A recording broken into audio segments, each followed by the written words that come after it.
یہ تمہارا عبداللطیف جامع شرفیہ کا استاد پچھلے سال سبز زار میں تقریر کر کے آیا، اپنے کمرے میں لے گیا افطاری کے لیے، وہاں بٹھا دیا، سارا کمرہ خالی تھا، میں بیٹھ گیا، کہنے لگا مولوی صاحب سب کچھ موجود ہے لیکن اس کمرے میں سوائے بچھونے کے میں نے کوئی چیز نہیں رکھی۔ ہم نے وہیں مغرب کی نماز پڑھی، بارش بڑی شدید ہوئی پچھلے سال 27ویں شب کو۔ عبداللطیف صاحب رونے لگ گئے۔ میں نے کہا حضرت کیا پتہ ہے مولوی صاحب آپ کی معذوری کی وجہ سے مجھے ترس بھی آ رہا ہے کہ نیچے بٹھا رکھے، بار بار اٹھ رہے بیٹھ رہے ہیں، لیکن میں کیا بتاؤں جگہ بڑی برکتوں والی ہے۔ میں نے کہا کیوں؟ کہ میری بچی نے جب میٹرک کا امتحان دیا، کالج میں لاہور داخلہ لیا، تو میں نے اپنی بچی کو یونیفارم کے ساتھ برقع لا کے دیا، تو میری بچی برقع دیکھ کے کہنے لگی ابا کل داخلہ دلوانے گئے تھے، کسی نے برقع پہننا ہے، سب نے نہیں پہننا، میں جاؤں گی مذاق اڑائیں گے۔ ابا نے برقع ہاتھ میں لے کے آگے کر دیا، کہنے لگے میں نے کہا بیٹی یا مذاق اڑوا لے یا باپ کی عزت بچا لے۔ اللہ اکبر کبیرہ۔ کہ بس میری بیٹی نے برقع لیا، چوما اور رونا شروع کر دیا، اندر چلی گئی۔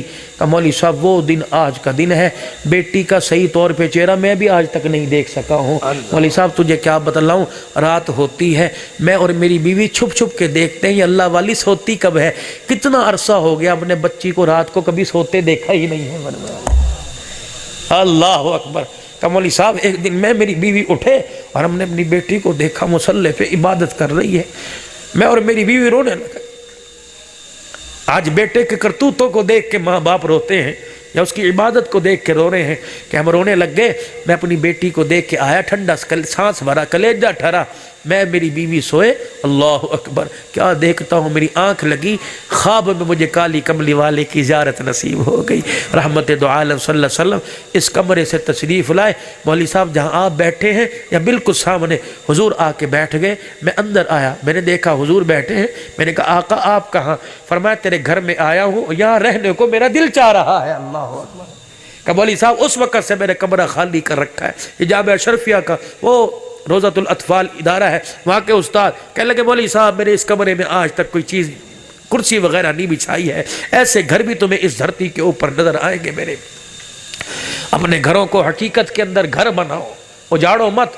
ٹھیک ہے موبائل لا کے دیا، بچوں کا شوق پورا کیا، اور بڑی بڑی سکرینیں 56 انچ کی لگا کے دی ہے۔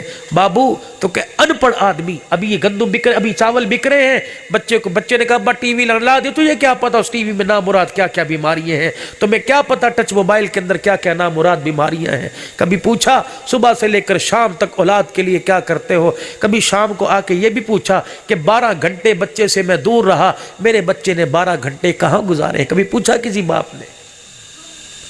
کن کے حوالے تم اپنے بچوں کو کر رہے ہو، کن کی زندگی اپنے بچوں کی بری ہے؟ تو معصوم کنویں ہیں، اللہ کے واسطے اپنے بچوں کا خیال کرو۔ حضرت لاہوری کا قصہ سناؤں گا، حضرت شیخ الہند کے پاس آپ کا سسر آیا تھا اور کیسے رشتہ کہا تھا، اور حضرت لاہوری گیلے کپڑے پہن کے کیسے نکاح کی مجلس میں آ کے بیٹھ گئے تھے۔ انشاءاللہ تمہیں سناؤں گا، سیدہ فاطمہ کی شادی بھی تمہیں سناؤں گا، لیکن بابو سنو اس نیت سے کہ اللہ عمل کی توفیق عطا فرما دے۔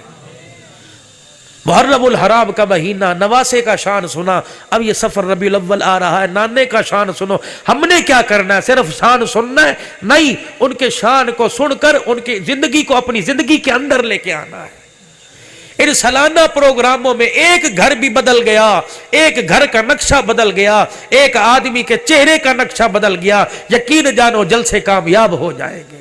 5 وقت کی نماز کا اہتمام کرو، 1 بج رہا ہے، 5:30 بجے 5:45 نمازیں ہوں گی، نیت کرو انشاءاللہ جماعت کے ساتھ نماز پڑھیں گے، کرو سارے نیت میرے، خود بھی پڑھیں گے، بیوی بچوں کو بھی پڑھائیں گے، اور حضور کی سنت کو چہرے پہ سجائیں گے، ختم نبوت کے مسئلے پر کام کریں گے، ناموس تحفظ صحابہ اور ان کی ناموس کے لیے انشاءاللہ بڑھ چڑھ کے کام کریں گے، مدارس کے ساتھ تعاون کریں گے۔